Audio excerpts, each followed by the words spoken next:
To the United States now, where the House January the 6th Committee is wrapping up its investigation of the violent 2021 Capitol insurrection.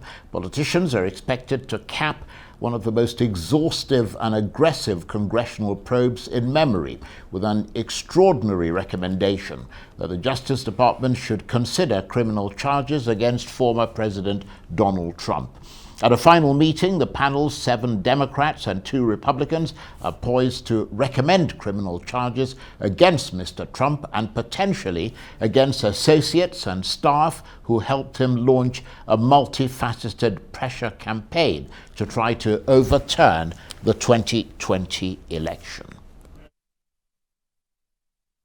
With more on this extraordinary story, Arise US correspondent Eric Ham joins me now from outside the Capitol in Washington, where I expect it's a bit cold.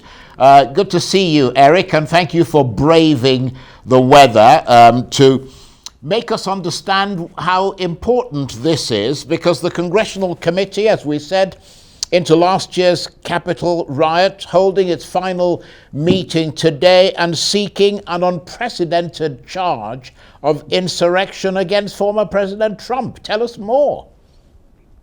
Yeah, that's right, Charles. We have seen a former president who has been impeached twice, but now what we're going to see today from Congress is actual criminal referrals, 3, in fact, criminal referrals for incitement of an insurrection, conspiracy, and of course, obstructing Congress.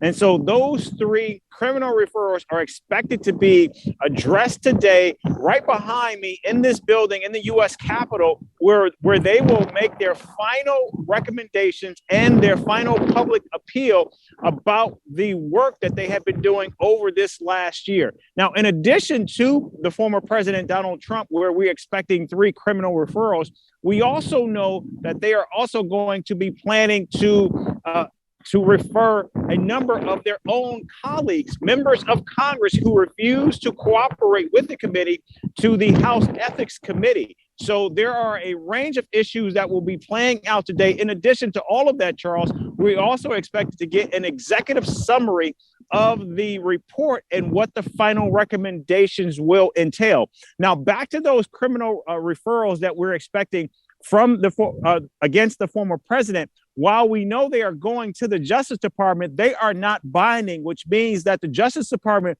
does not have to actually follow through on those criminal referrals, although we do know that there are several and ongoing investigations by the Justice Department into the former president, as well as into the insurrection that took place. But we also know that there are expected to be more criminal referrals that the committee will actually send over to the Justice Department. In fact, we know that the committee met just last night to actually finalize these final recommendations and referrals that we're expected to see laid out today. And Eric, beyond Mr. Trump himself, I mean, you mentioned other referrals. Do we know who else we can expect to be hit by those criminal charge referrals? Well, our sources have told us that some of the other individuals that they will be looking at include the former White House Chief of Staff, Mark Meadows, who at one time was actually cooperating with the committee, but actually then stopped doing so. We also know that he is under investigation as well. In addition to that, we know that John Eastman, one of the lawyers for Donald Trump, is also someone that they are looking at for possibility of criminal referrals as well. As far as who some of the members of the House they could be looking at, those include, of course, both Congressman Jim Jordan, Congressman Andy Biggs. Andy Biggs is actually someone who is running for potential Speaker of the House in the next section of Congress. So that could certainly get really interesting, considering that the committee is now looking at some of their own that they will be focusing on. But of course, those might be only ethical violations that they will send to the House Ethics Committee, not over to the Justice Department. But it's expected to be a pretty explosive hearing today, because again, Charles, it is unprecedented that we have seen a former U.S. president where Congress has actually recommended a criminal referral to the Justice Department against a former U.S. president. something that we have never seen happen in this country before. Absolutely, and that's why we described it as extraordinary. But from what you said, Eric, the Justice Department is not obliged to consider referrals from any congressional panel. And that panel is also expected, from what I understand, to approve the final 8-chapter report, which draws on interviews with more than 1,000 witnesses. Is that report going to be made public?